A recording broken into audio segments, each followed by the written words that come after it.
Happy 2016. If y'all keep watching the show, y'all are going to keep us around for another 12 years.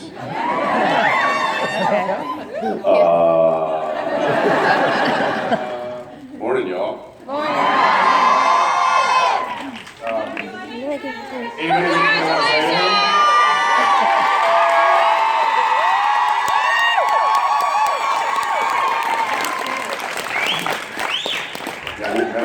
What happened? Jensen, thank you for being here.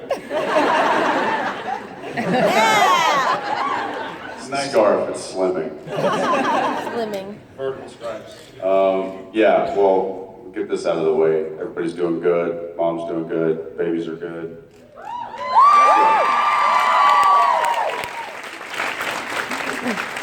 Thank you for being here for us. What's that? Thank you for being here for us.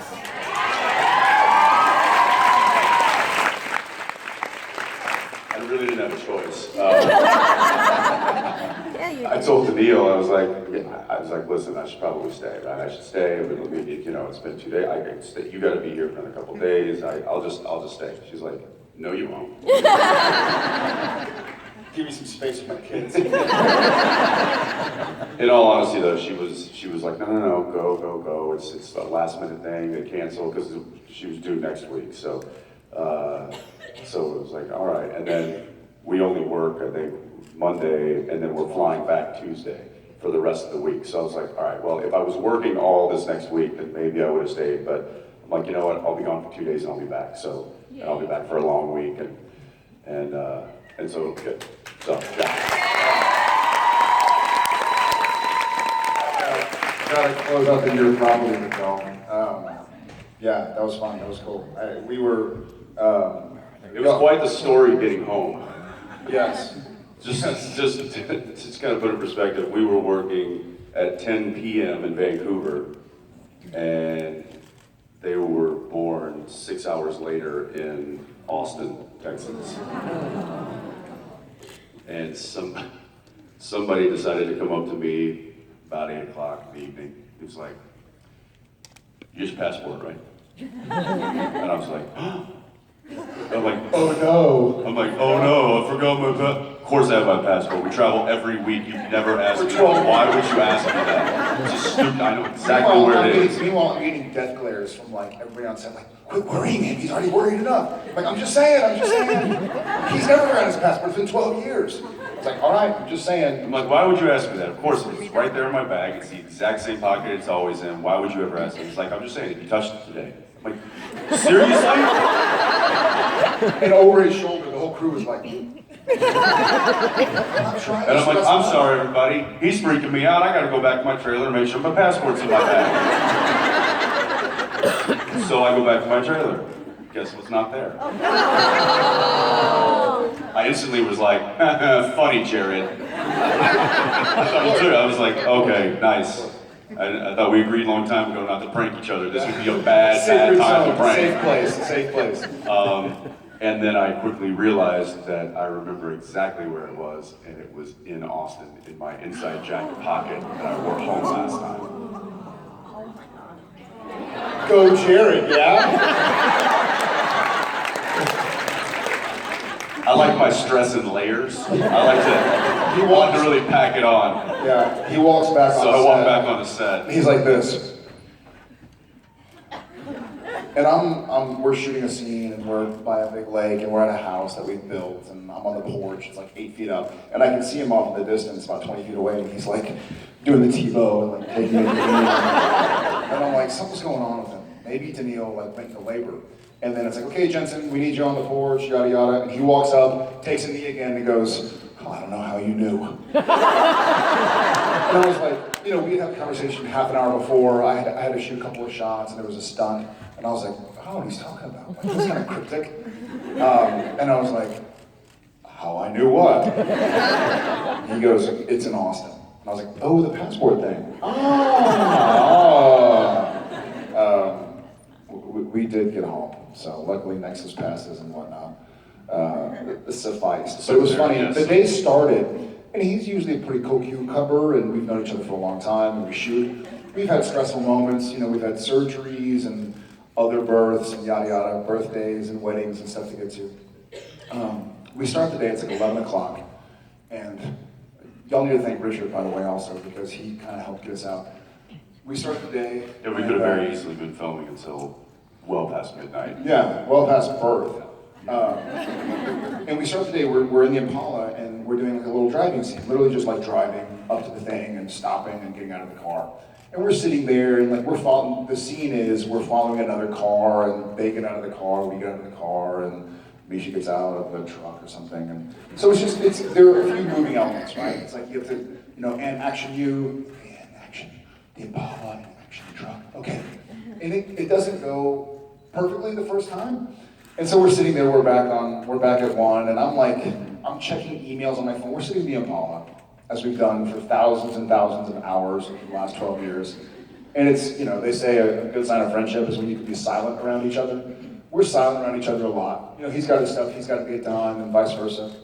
And we're sitting in the Impala, and I'm like responding to some stressful emails, and he's like, hey, so you think there's like 117,000 miles in this, or like 217, maybe 370,000? And I was like, I don't know. I mean, it's a 50-year-old car, probably two. I mean, I don't know. I know they try to. As many hours as we've sat in that car, I've never looked at the odometer and been like, huh. And then he's like, so how are you liking that phone case, man? I'm like, Jensen, take your anxiety elsewhere, dude.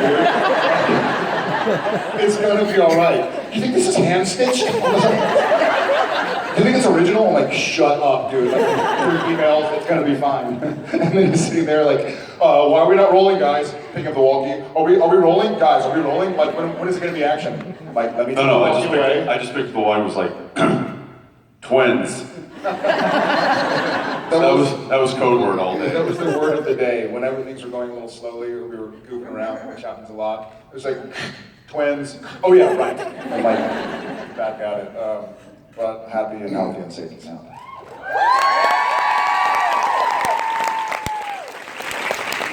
Speaking of not happy and healthy and safe and sound, who saw Thursday's episode? It's like 12 people. Y'all are still airing? I think I got canceled years ago. I'm on season 4. We were here. We were here. Oh, sure. Likely excuse. We were at the Supernatural convention. We couldn't watch Supernatural. Netflix? iTunes? Did y'all say Misha? I love that the explanation is Misha! Did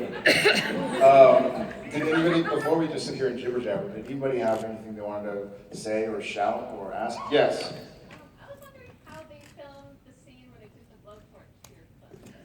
They grabbed the blowtorch and they took You'll notice he's got a slight limp still. Yeah, still kind of. One of the funny things, when it was written, and I read this, so you usually get, as an actor, you get like the first 3 or 4 scripts during the summer, so you kind of know where the direction is going, and usually you're also in Los Angeles, you can have meetings with the writers and say, hey, what's going on? When I read it originally, she was pouring gasoline on my leg and lighting my leg on fire. And I was like, that's gonna be pretty intense, guys. Like, even like supernatural ointment wouldn't really get rid of that. And so Phil went to the writer's room and was like, hey guys, it's gonna be really intense, plus like, it's a lot. I mean, his leg would be mincemeat. He would probably die. Like, it'd be kind of unbelievable. Not that Supernatural is purely believable. That was a bit too much of a stretch. And so he was like, what about a blowtorch? And all the writers who, unsurprisingly, have never used a blowtorch were like, that's not scary. And so Phil was like, got it. The next day, Phil brings in a blowtorch and is like, okay. They started walking, they're like, oh, get in the way, get in the way. He's like, can we use a blowtorch? They're like, yeah, I gotta go change my diaper. There are no supernatural writers in this room, right? So the way we shot it was we did the scene with me normal feet, and she just held a blowtorch, turned it on, brought it close, turned it off, and went so it's visual effected in. And then I went off to the special effects makeup trailer. they put what looked like 2 strips of bacon on my photo. Not the Denny's special. And then came back in and kind of did an overlay, and they can layer it on top of each other. And it was gnarly. I mean, I was there, and I was watching it going like, that's my gross face. Where's Sammy? But it was fun, and it turned out really well. Yeah, thank you. No. I'm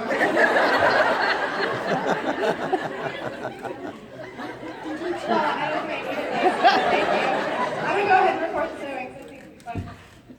So this is totally kind of unrelated, but I'm actually expecting my second child, and since you guys are, well, one of you is expecting children, I'm curious. You're not expecting anymore. Or are you? How do you know he's not expecting? If you have any suggestions for children's names, for one, and keep in mind that my first child's name is Samuel, so that's how we'll Badass. Do you know if it's a boy or a girl? I don't, but we're hoping for a girl. Samantha? Smooth. Dina? Cassandra? Are we just gonna go with supernatural? None of those are supernatural names. Paulina? It was Samuel. Don't laugh at that. Does that have any ties to your family? Was that? No, it's just, it kind of fell in line with something that we wanted. It was something a little biblical, kind of a strong name, you could have like good nicknames with it, stuff like that, so. Were you asking how we came up with our names? Yeah, like, did you have any like strong winners outside of what you chose or what you're thinking? We actually didn't have a name for our son for until basically last night. Until he existed. Yeah. No, he was 2 days old. So Yeah, same with both of my kids. Yeah. And Zeppelin, what we chose, wasn't even in the running. Like that literally came out of left field, and it actually, a lot of people probably associated with the band, which is great, but actually the way we came, or the way I found that name was his cord was actually tied in a knot. Oh, cool. But it wasn't cinched, and everything was fine. It was loose enough to where it still did its job, but it was tied in a knot. And there's a knot known as the Zeppelin bend, which is what they use to tether the Zeppelin blimps. And it tethers 2 ends together. Oh it's a very God, strong really knot. And so we named it Zeppelin. That's really cool. You're not serious.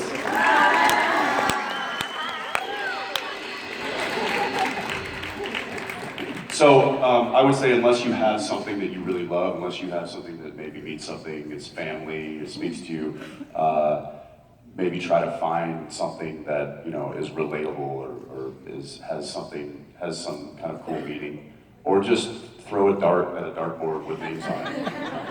The one piece of advice that I can 100% give to you is don't name it anything that has anything to do with Mark Shepard, because you'll never hear the end of it. Because no, he's not named after Mark Shepard. He's just named. Yeah. Both of my sons didn't have a name until they existed. We had some choices, but we were like, we want to feel like we get a feeling, get an energy. And so Thomas, we had a few different names. We had several. In fact, one of the names was Wyatt. He was born on Wyatt's birthday, but now his best friend is named Wyatt, so it's like, oh, thank God we didn't name him Wyatt.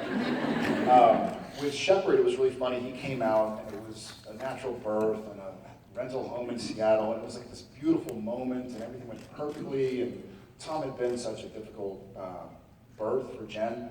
And so we get there and we're holding this little baby and we're like, and Jen, and Shepard was kind of tossed around, but we had 5 others that were in front of him. And Jen was like, Shepard, like he's gonna be a shepherd. Like, that's great. Now he's a little shithead. So names have nothing to do. I call him my turd burger. Look at this face and be like, I'm a turd burger. And he'll just run, he'll like run straight at Jensen's area. Yeah, just like, not a shepherd, not a shepherd. But, He is literally taken to flinging poo. yes. He does the thing like, He's like a howler monkey. he'll get his diaper and pull one thing off and go. All of a sudden, or with shoes, like every now and again, you'll look over and be like, oh, jeez. Because he'll get his shoe and just be like, he loves it. He's super flexible, so his legs just kind of going up. He like laughs and runs away. So their names don't really have anything to do with who they kind of. You can't will their personality on them. So, Well, congrats and good luck. yeah, congratulations. I saw somebody stand up there. So, yes. So there was an episode a while back where your characters went into the quote-unquote real world and played yourself. And the running joke for that show was that you guys didn't talk to each other for a while, and so everybody was surprised that you guys were talking again. What's the story behind that? I don't know. Yeah, that was kind of a take on these because stories there are TV shows, and we know actors and actresses who literally don't talk are to in each that other. situation Yeah. for real. In And fact, we know of somebody who had it in their contract that they only were going to do like 5 actual shots with the same person, and then so their close-ups, you'll notice, I'm not going to mention anything. they basically contracted a maximum amount of time they had to spend with the other actor. Which, I mean, I just can't imagine going to work and living in that kind of environment. It's just sick. It's toxic.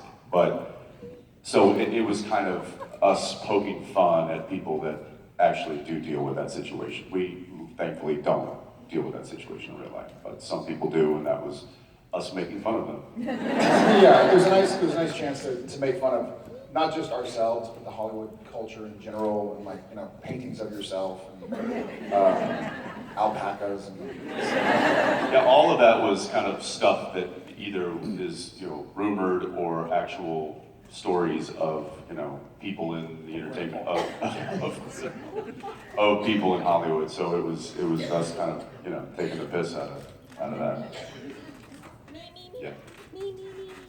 About with the wings in the back. Hi, I'm Zoe Bell. Hey. So first of all, you probably heard this a lot today, but if not, you guys are so loved. And so I guess my question is for Jared, because so you're obviously very tall.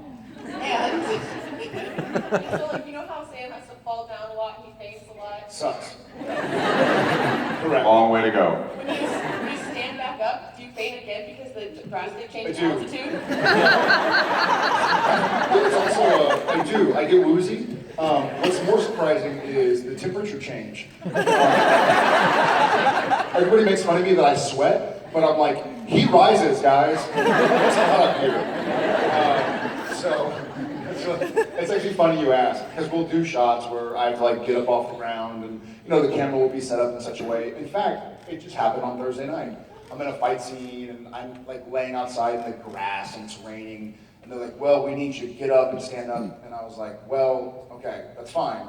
But you realize that the camera goes from here to like there. It's not just like barely getting up. Like you're gonna have to do a whole different lighting setup between me laying down on my back and standing up. You're like, oh, yeah, you can just play it from laying down. All right. So it actually does. Yeah, when he falls down, he actually has to pressurize his ears. Yeah. It's a different atmosphere. I've died a few times. Life imitates art. Thanks, Sarah. Look back. I'm gonna go way over here.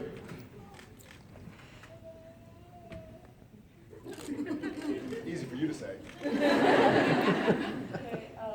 so first, I love you guys so much. Love you back. You're like amazing people, and so. Will you tell my wife that? She won't believe. My question is for Jensen. So you told us how you named Zeppelin, but like, how did you name Arrow? Like, does it have anything to do with? And have you talked to Steven since? Yeah, I'll talk to Steve. I mean, it felt like such a feminine, very soft, nurturing kind of name.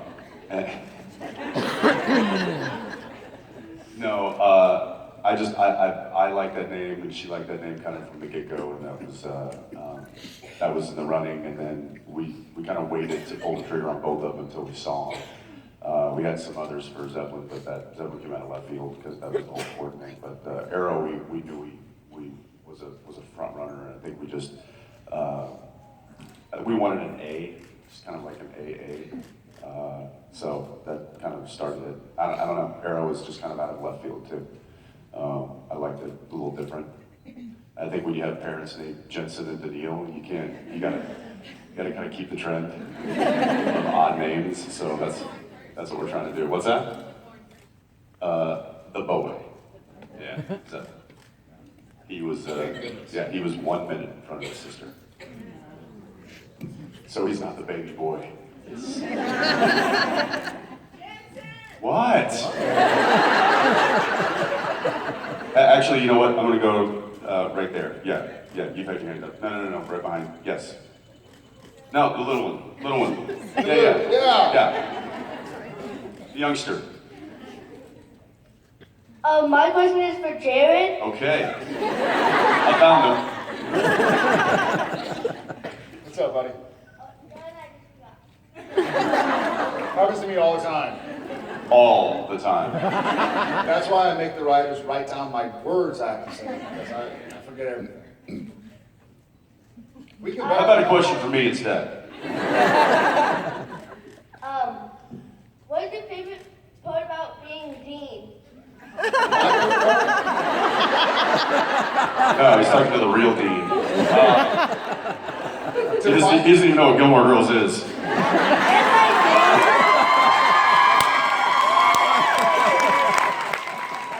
Well, you shouldn't. Just kidding. You know, I remember I used to say... What's your favorite part about being dean? Well, I used to say to Jensen that if he gets to play Dean, as long as I got to play Dean, that we'd have ourselves a fun little show. We've now double and a half that. He's double and a half it. But Dean on Gilmore Girls was a fun character. He tried to do his best. He wasn't perfect, but it wasn't at all. Thanks. But I think his heart was in the his heart was in the right place. I think we... Freudian slip there? It was an early lesson in, and I think with Sam and the short Dean, I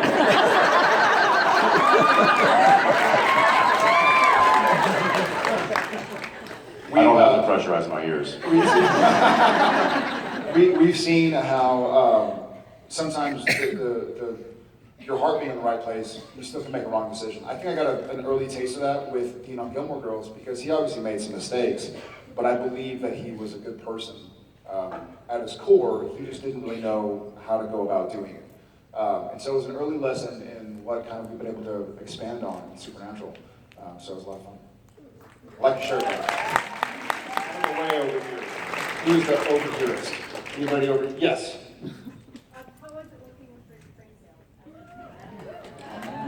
She asked how it was working with Rick Springfield. All right. Take it easy. She's like, ah! Oh my gosh, that came out of nowhere. That was me, right? I just did that? Oh my God.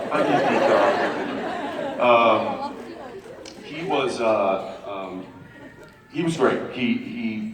We only got to really work with him for one day, like a half a day. But I mean, the guy came in. He's obviously a very well-seasoned entertainer and performer because he came in. He knew his stuff great. And he's kind of a reserved kind of guy. He's I wouldn't say shy, but he's very reserved and very collected. And which I guess from our perspective, you think like a rock star, they're bigger than life, and they come in, they walk into a room, and the whole, they just command a room. But he was actually kind of, just very reserved and Very kind and polite. Very nice. A very sweet man. And he and a true professional too. I mean, he as soon as those cameras rolled, it was like a switch flipped. So it was enjoyable. I mean, I certainly found both of us kind of turning into just audience members and watching this guy up on stage do his thing, hoping he would grab a guitar and start playing.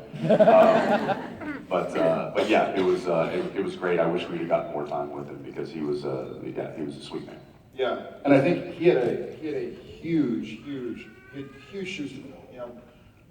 We've all kind of been living in Mark Pellegrino's shadow, those of us who have had to play Lucifer at Mark. Thanks a lot, Mark. And those who haven't, still living in his shadow. Exactly.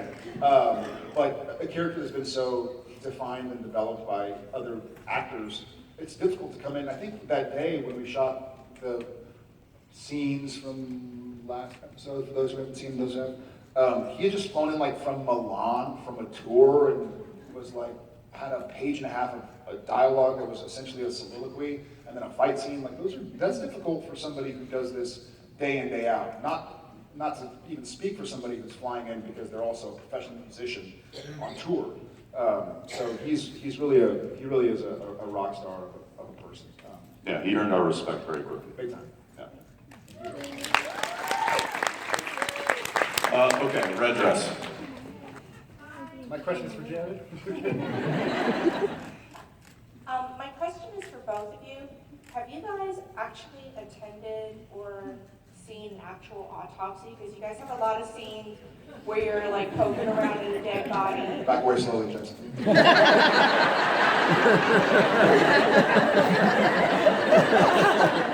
Would you like to see one right now? I have not, though I've been invited to see one. I've been invited to see surgeries as well. I've had surgery that I was locally anesthetized for, so I got to watch it. Bad idea, Jeans. But I've never seen an autopsy. Is that legal to see? Oh, okay. Okay. We have technicians and people in that field that come and kind of guide us through what should be done, what we would be looking at, and all that kind of stuff. So, no, we haven't actually experienced one personally, but we've been coached through them by people that have. So, yeah. The coaching usually consists of, okay, here's where you don't throw up. Here's where you don't pass out. Right. Or here's where you throw up. Here's where you throw up. Okay, Right. pass out. There's a bucket. I guess I'd like to see one. I kind of have a macabre sense of curiosity. Yeah, I guess that'd be, is fun the word? That would be a unique experience that I would enjoy very much. I How about educational? That would be education. It's research. Sure, it's fascinating. Yeah, Yeah. it would be research. Wow, a lot of hands just went up. I'm gonna go. I'm seeing two hands going left and right. I don't know if they belong to the same person, but they're. Yes, that caught my eye. I'm like a Tyrannosaurus. Like I sense movement. Hi, Jensen, Jared. Hey. Jared. Nice to meet you. Right on. Right. Good choice. I doubt he chose it. How do you know that? I wanted to tell you guys you're both super fabulous, especially you, Jared. Us Jareds were real fabulous. Go Team Jared. Yeah, Jared. Maybe he did choose it. Single, by the way, ladies.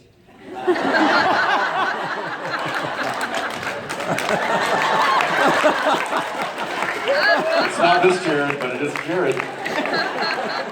He goes, and thanks. I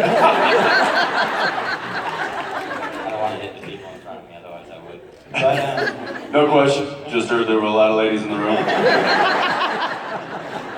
But I actually did have a question. You guys brought up Stephen Amell earlier. I'm also a huge fan of Arrow and all the DC shows. I know you guys are great fans. I also know that the CW is getting a little crossover crazy. Have you guys ever had like any, talks about maybe appearing on the show? Maybe not even as characters, but just, in the background or something like that? No, we don't wear tights. I mean, you should. At least not on camera. We have talked. We always talk about whenever their shows get canceled, they're welcome to come on our show. My phone's ringing. It's CW. Hello? God, I'm fired? Okay. I say that because they're buddies. I just talked to Steve the other day, actually. I think we love that. We always tease that the best way to end any of those shows would be a 1967 Impala rolls into town. Smash to black. But we see these guys all the time. I literally live across the street from Stephen in Vancouver. So when they're walking the daughter, or I'm walking my dogs or kids or whatever.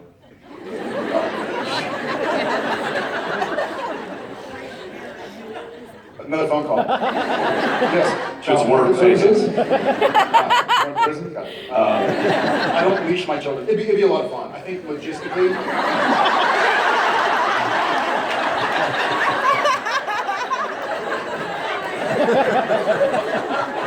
What are you talking about? I'm gonna take it from here.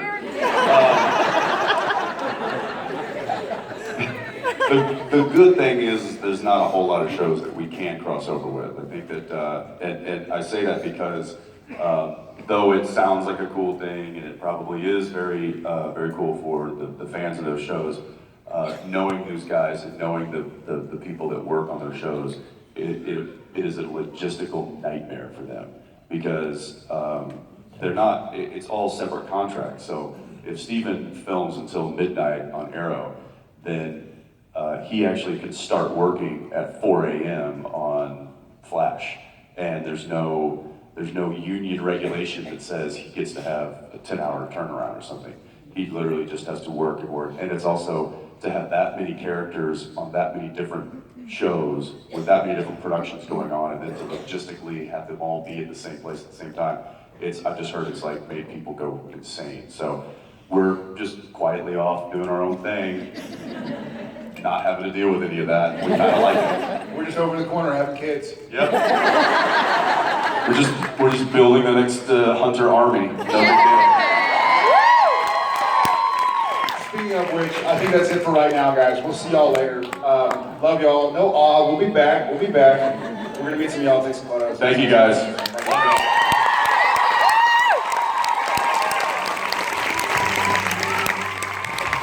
Everybody with an Applebee's from the right.